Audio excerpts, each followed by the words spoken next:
Welcome to my next episode of Grace Lam, meNOTpause. Today, after much difficulties, we're trying to log on to IG Live and it didn't work. So here we are on a Zoom with the lovely Dr. Angela from Sydney. She is one of my menopause gang, and I met Dr. Angela when I first moved to Melbourne a year ago because Dr. Carrie Cashel organized a perimenopause posse dinner, and then that's how I met you. So welcome, Dr. Angela. Would you mind giving me your full name and what do you do? What do you concentrate on? And yes. Thank you so much for having me as a guest today, Grace. For everyone who doesn't know me just yet, my name's Dr. Angela Kwong. I'm a GP based in Sydney with a special interest in medically supervised weight loss. And for the last couple of years, I've been practicing a multidisciplinary approach to weight. I felt that as a GP, I was a bit stuck in only prescribing medications or referring out to allied health or specialists. And I didn't want patients to just use medication when it came to their weight management. I wanted them to find out what were the underlying drivers to the weight and help them to address those, but also to optimize their lifestyle. There's so much noise out there in terms of eating less and moving more. And I wanted people to see a different perspective, a way that they could actually nourish their body, enjoy exercise, and implement this to have sustainable weight management. So that's a little bit about me, Grace. Amazing. I mean, this is such a hot topic for all women, all age, also especially perimenopause or postmenopause women, because our midsection gains a lot of weight. And then as a fashion stylist, that's the most common question I get asked.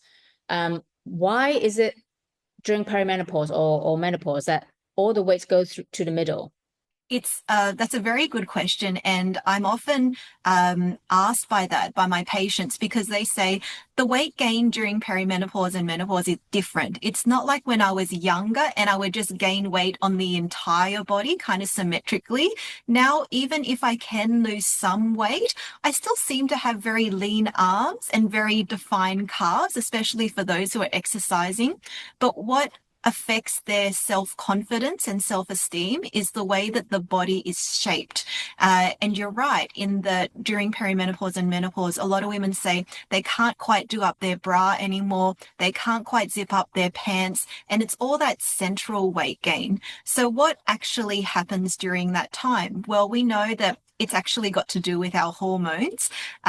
We know that during perimenopause and menopause, the hormones start up here. They go down here, but it is not smooth sailing. It's actually more like a roller coaster.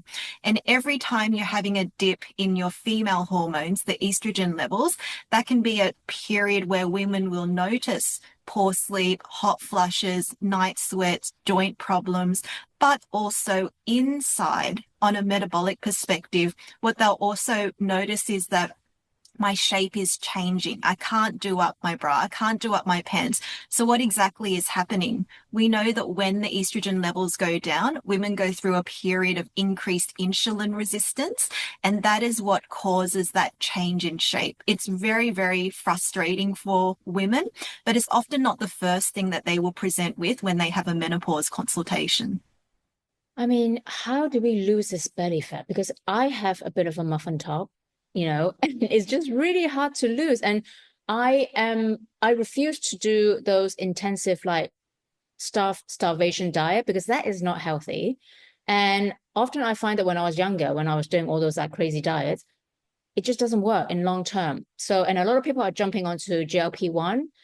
And can you talk us through what goes through your body when you take that? Because that is a diabetic medication. And a lot of people, especially in my industry, because it's all about vanity, they are taking that. But what people don't talk about is the muscle loss. Yes, definitely. And when you said before, all of the things that used to work don't seem to work anymore. Maybe if you're in your 20s, maybe if you're in your 30s and we haven't yet crossed that perimenopause phase, you might be able to be very diligent when it comes to your exercise. Eat really clean and you'll lose a few kilos and it feels good again. But you notice that it just doesn't seem to work when you head into perimenopause and menopause. And I think there is a tendency for women to to be really restrictive when that happens. They are dissatisfied with their shape. So they're like, if cutting down my portion sizes isn't enough, on top of that, I'll also add on some fasting. I might also add on some Pilates. I might do all of these different things that are eating less and moving more. But what ends up happening is that their metabolism slows down quite significantly because they're not nourishing their body with the fiber and with the protein that they need. And so they have a lot of food noise and food cravings. And also they have no energy to be doing all of these exercises. And they come to a point where they're like, there must be something else that will be able to help me in order to manage this menopausal weight gain. Some people will turn to GLP-1s and start that conversation and say, look, I've heard about these medications. My mum's on it. My neighbor's on it. Everyone seems to be on it. How exactly are they working? Well, you're right in that these are medications originally designed for diabetes. So they do help your insulin resistance, which is one of those things that we talked about that happens during perimenopause. And it also works on other parts of the body. At the part of your brain, it's reducing your food noise, it's reducing your appetite. So many patients are able to eat, half to 70 to 80% of their baseline, and that naturally helps with weight loss. But at the level of the stomach and at the level of the gut, your digestive system is working in slow motion as well. So it does make people feel fuller for longer. Are they a quick fix? Are they a band-aid solution? Many people, as you said, maybe when it comes to vanity, maybe some people will think, I need to lose 5 kilos. I need to take a GLP-1. And one of the things that I will often say to patients is, why is it? Why is it that you want to lose weight? Is it just really about the kilograms, or can we explore whether there are other things that you're trying to improve in your life as well? I mean, this we can talk about days on this topic. And people love a bit of a shortcut rather than eating healthy, creating really good diet habits and also daily routines. So what are the most common problems that women come to your clinic, and how do you navigate when they insist on taking the shortcuts? Yeah, that's a really good question because patients are really well educated and they have a lot of access to information these days. It's not like back in the days where you would go to your doctor and wait for all of the answers. Before a patient has even come in to see me, I'm sure that they have Googled all of the different medications. They've spoken to ChatGPT about what might suit them. They might look on Reddit and have a look at the good, the bad, and the ugly when it comes to different medications. So I think in a way it's good because patients have the power to think about those options before they've come to see the health provider. In another way, sometimes they're exposed to a lot of misinformation and exposed to a lot of horror stories, which can sometimes scare people away. But I think when they come to see me as the GP, often they will have a preference. So they will think, what's the next best thing for me? I would like to ask the doctor whether I might be suitable for a GLP-1 or whether I might be suitable for bariatric surgery. And I think it's a really good time for the GP and the patient to have that conversation about, let's figure out what you need in terms of your individual assessment, in terms of your social life, your medical history, the medications that you're taking. And I'm going to lay it all out on the table and show you what all the options are and then which ones suit you best. How does that kind of sound? And I think when you have that kind of holistic approach in that you're not aiming for the solution and your vision is not narrow, it helps the patient to really think about what all the options are in the context of their own health. Yeah, I think it's really important to make sure that you're both on the same page, because if they want to just lose weight really quickly, it's just not practical, I think. So what about supplements? We understand that, during perimenopause, we're always like bombarded with advertisement and this and that. And at the beginning of my perimenopause journey 3 years ago, I took a lot of supplements and I spent thousands of dollars, which now in hindsight, I realize I don't really need most of them. And that annoys me a bit. And then that's why I'm very careful what I take. And because we are bombarded with, people telling us we need more protein, more protein. Yeah. So then I physically can't eat 30 grams of protein per meal because that to me is a lot. And then my dietitian was like, well, it depends on your body and how you're eating everything. So it's not just as simple as that. Yes. So then I went to buy some third-party tested protein powder. And I took it for like 2 days and I felt so sick. And now it's just been sitting on my cupboard for about 4 or 5 months now. So do we really need all these protein powder? And I know you have your own brand. And what makes yours different from everyone else? Yeah, that's a really good question. Let's answer the first part, which is, do we all need supplements? And the answer is supplements are there to supplement when you have gaps. So I like to think about a patient in terms of their medical needs. When I'm first doing an assessment on a patient, I might do some bloods, I might take a nutritional history, I might find out what degree of strength training or other types of exercises that they are doing, and also their general life, how active they are day to day. And then have a conversation where I'm figuring out exactly what it is that you need. Okay, you need this much protein, you might need this much fiber, you need these kind of vitamins and minerals.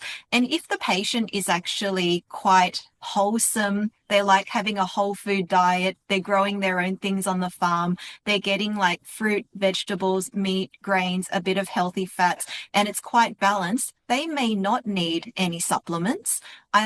On the contrary, I might have some patients who have been obese for a very long time, but the choices that they have made have meant that they have some nutritional gaps. They might be obese, they might have heavy menstrual bleeding, they may be an indoor office worker, and I might do some bloods and find out actually you're quite vitamin D deficient, you're quite iron deficient, you're quite B group deficient. And so in individual patients, I might recommend that they take supplements until they reach neutral, but then in the meantime, learn what kind of foods that they need to include in their diet so that they can maintain that in the long term.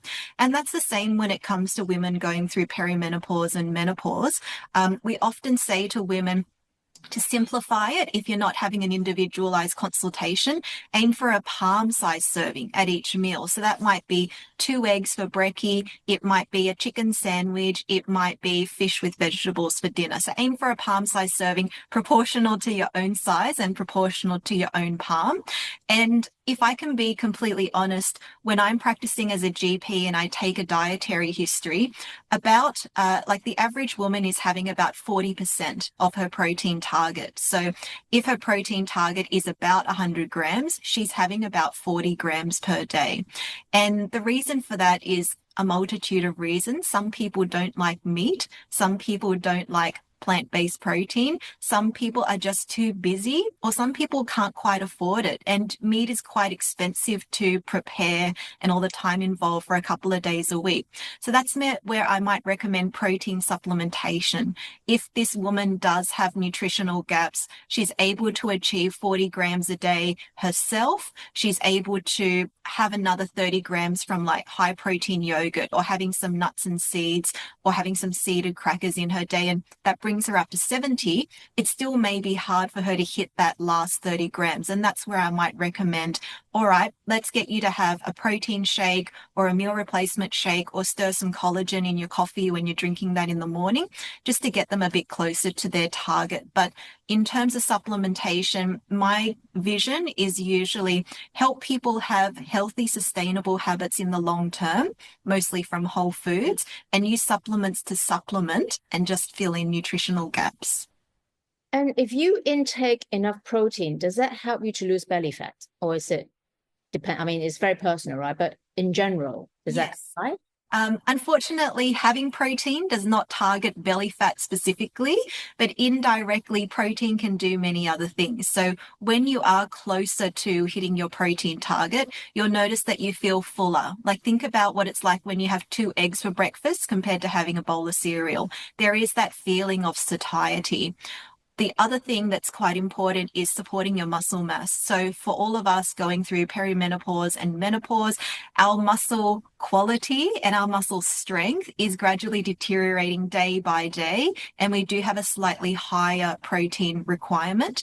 Or for those who are training, or for those who are going through a weight loss journey, they're going to need protein to support their muscle mass as well. Protein, of course, has a multitude of other benefits, but those are the main two that we focus on in this age group.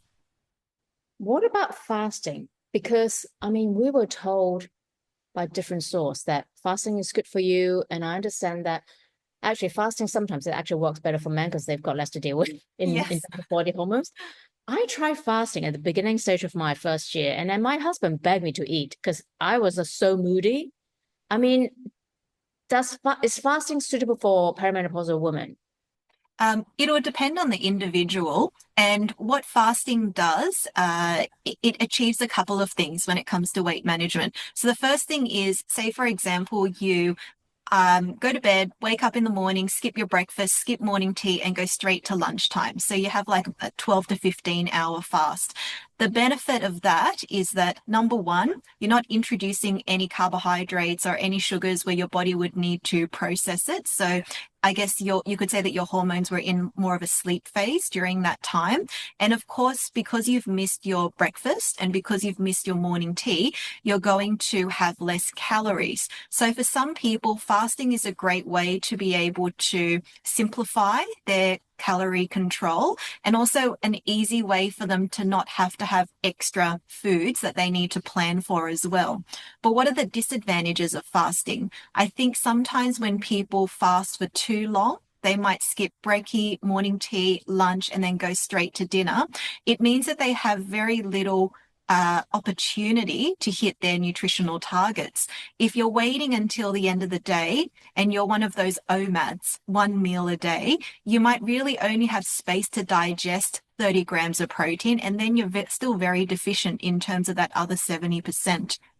The other thing that fasting can do is for women who have established insulin resistance, which may include some of those going through perimenopause and menopause, what they do is when they move all of their calories towards the end of the night and all of their sugars and carbohydrates to the end of the night, what it does is that when you're the least active, you are sleeping, it actually brings your insulin level up higher the next morning. And it can become this rat race of, I'm trying to do everything good. I'm trying to restrict. I'm trying to have as little as possible. And yet something's not working and my insulin levels are getting higher. So it depends on each person and their particular situation as to whether fasting works, but there are pros and cons. I mean, not to mention also cortisol, right? Because from what I understand, that if you don't eat, it kind of raises the cortisol as well. And apparently, I'm kind of quite high in cortisol, even though I don't feel stress. So that's why I'm always like, shall I fast? Shall I not? And maybe for some people, then just do it smaller window, right? Yes, that's right. And I think there's an element of listening to your body as well. If you're someone who's not naturally very hungry in the morning, but you are struggling to hit your protein target, you might have something small, or you might just fast until morning tea and then make sure that you have something then. So it would depend from person to person. Yeah. And also, we've been told also that some of the supplements have a lot of microplastic, and that's why I haven't touched my powder for like months because I'm a bit worried. I mean, apparently we consume like what, a tablespoon of microplastic every day or something, or every week or something. I'm like, oh my God, that's crazy. So Yeah. how can we choose better? Yeah, I think when it comes to supplements, and in that case, the microplastics, it's about being informed and having a look at the back of the packaging. Whenever it comes to products, people will often get excited by the front of the packaging and whatever claims it has. So it might say low carb, it might say high protein, but how many grams of protein per serving are actually in there? You'd be surprised how many protein cookies, protein balls, protein donuts that are on the shelf. Many of my patients will bring them to me and say, look, I'm doing really well. I'm hitting my protein target. But when we have a look on the back of the packaging, it has a small amount of supplemental protein, but it's mostly a carbohydrate. And in addition to that, it can have other things in there that don't actually help when it comes to your weight loss journey. What do I mean by that? Some products can have maltodextrin, which is a filler, and that rises your insulin levels. And that's seen in a lot of powdered products. They might also see artificial sweeteners, such as those ending in OL, like erythritol, sorbitol, xylitol, maltitol, and these can give you a lot of bloating and gas and gut upset. And like you said correctly, there can be separators inside the product as well. So sometimes you'll also see powders that have silica, which is sand that is added, and that's designed to make the powder look shiny and so it doesn't clump inside the packaging. So it's really important for us to be, I think, informed to be able to make really good decisions for the things that we're putting inside our body when they are not actually whole food, because all of those things can add up and it can make the body quite uncomfortable. Wow, that's crazy, you know. What about, or something I want to ask, carbohydrates? So a lot of midlife women, you know, when we talk about diet, what we eat, whole food diet, you know, supplements, a lot of them said to me that they cut out carbohydrates completely. Is that a no-no? I feel like it's unnecessary. So I will have a lot of women come to me and they say, you know what? I understand the hormone changes. I understand the emerging insulin resistance, and I have achieved zero carbs, but only for 3 weeks. And then I can't maintain it after that. It's just not something that is sustainable. And often they say that it did work initially. So when they initially went zero carb or almost completely zero carb, they did lose a lot of weight initially, but there's no way that they can sustain that. What I often say to patients is it's not about being zero carb or almost no carb. It's about choosing the right carbohydrates for you and having smooth levels throughout the day. So it might be something as simple as brown, red, or black rice instead of white rice, so you're not having a massive spike and crash. It might be about choosing wholemeal or whole grain bread, but it also might be as simple as spacing out your stuff throughout the day. So it might be having an apple for morning tea, having a banana for afternoon tea, and not making one smoothie at lunchtime that has a banana, an apple, an orange, a berries, a lemon, and all of these servings of fruit in one go, which gives you one big spike. So there are many different ways that we can counsel patients to still include certain types of carbohydrates in a smooth fashion, just so that it doesn't move around your insulin levels too much. And how long should we have a break in between meals? I mean, I think sometimes we're told 3 hours is good, don't eat anything in between. But sometimes we get hungry. So do we just go hungry, or should we just have healthier snacks instead in between? Yeah, I think that if you are having your requirements, so if you're about having a palm-sized serving of protein at breakfast, lunch, and dinner, you won't actually feel that hungry in between, and it will feel effortful for you to include your snacks. So you'll actually manually need to remember to pack your high-protein yogurt and sprinkle some nuts and seeds at morning tea, and you'll need to manually remember to have your nuts and a can of tuna and seeded crackers for afternoon tea. And that actually feels like stuffing. It actually feels very, very full for people. So if you are hitting those protein and fiber targets, it's very rare for people to be hungry. It's usually more people who have started off the day with breakfast. They've been too busy at lunchtime. They get home at 4 or 5 o'clock and start preparing dinner, but then start a glass of wine and start nibbling.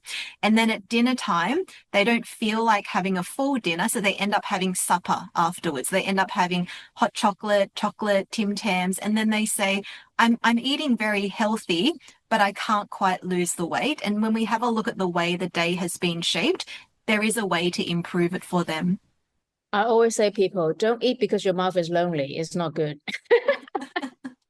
Um, so I also want to ask, do we need to, because I only take like 4 supplements now, vitamin D, creatine, omega. I used to take magnesium, I cut it out. Do we really need K2 with vitamin D? No, so you can just have vitamin D by itself. Yeah. And on the topic of creatine as well, which is like a hot topic right now, everyone asks me, especially my women going through perimenopause, do I need to have creatine? Is it going to help me? One of the really important things to keep in mind with creatine is a lot of us have not been supplementing with creatine up until now, up until it was in vogue, exciting, the thing to take, but we've actually been having creatine the entire time through meat. So it is possible to get creatine, which is an amino acid, if you're also getting meat or if you're also getting a whey-based protein powder or shake as well. So it's likely that you have been having some form of creatine up until now. It's just now that there is so much attention on creatine that people are actually taking creatine supplements separately. Sometimes the supplements are good, particularly the ones that are just the creatine monohydrate by itself. But sometimes, like I said, you need to check the back of the label and see what kinds of fillers or sweeteners that they also have inside there before you make that decision. Yeah. I mean, I've taken up so much of your time, way more than I expected. Apologies again. One last question. Yes. People, especially a lot of young girls, are calorie counting, right? So I always say to young girls that I meet, don't do calorie counting because it's not accurate for a start. As a doctor, professional doctor, what would you say to women that are still doing calorie counting? Yeah, calorie counting is not necessary in a day-to-day setting. And all that it really does is cause a lot of fixation on the foods that you're eating. And it can also mean that you are picking a lot of packaged foods in order to be able to record the calories. Because we know an apple and a banana don't actually have a nutritional information on there, right? All our vegetables that come from the health food aisle, they also do not have any labels on there. So often when people start calorie counting, they'll be choosing quite a lot of processed foods in order to be able to get that information. And they'll also be hungry in between. So if we move aside from the calorie mindset and we're focusing more on nourishing the body, if you're just going for your breakfast and you're looking at your hand and you're like, I need a palm-sized serving of protein in addition to the grains and the vegetables and other things like that. It's a mindset of nourishment rather than a mindset of calories. But there are some people in whom doing a reset for a week or two and having an awareness of your calories can be helpful. Sometimes I get patients who, when they give me their dietary history, and sometimes when they send me photos of their food, when we do the calculations, they've actually been eating like a bodybuilder and they don't realize that because it's been normal inside their household. I might meet a woman and she has 3 sons and a husband, and they create, beautiful foods for all of these growing teenagers. But she doesn't realize that what she's feeding herself, which is actually a source of protein, vegetables, carbs, is actually something that an adult male needs and not necessarily what a menopausal woman needs. And so some patients, there is some benefit in calculating their protein target just to see whether they're on track or if they may have been inadvertently serving themselves meals for a different family member and having that expectation on themselves that they had to, make a good example and finish everything on your plate. So there are some times where we will reset and calculate that for patients just so that they have an awareness. I mean, that's why everyone should see you, man, because there's just so much to learn. I've taken so much of your time today. Thank you so much for coming on to Grace and Me meNOTpause. Where can people find you on Instagram and your website? Perfect. So they can find me on my Instagram, which is Dr Angela Kwong, and also our website, which is enlightenme.com.au. Brilliant. Dr. Angela, thank you so much for today. I will have to invite you again because this is such an important topic and hot topic. And, we've got another 20, 30 years to live. So we need to eat better and do better, basically. I agree. Thank you so much, Grace. Thank you, Dr. Angela. And I will exit now, and then you can send me this video and I can post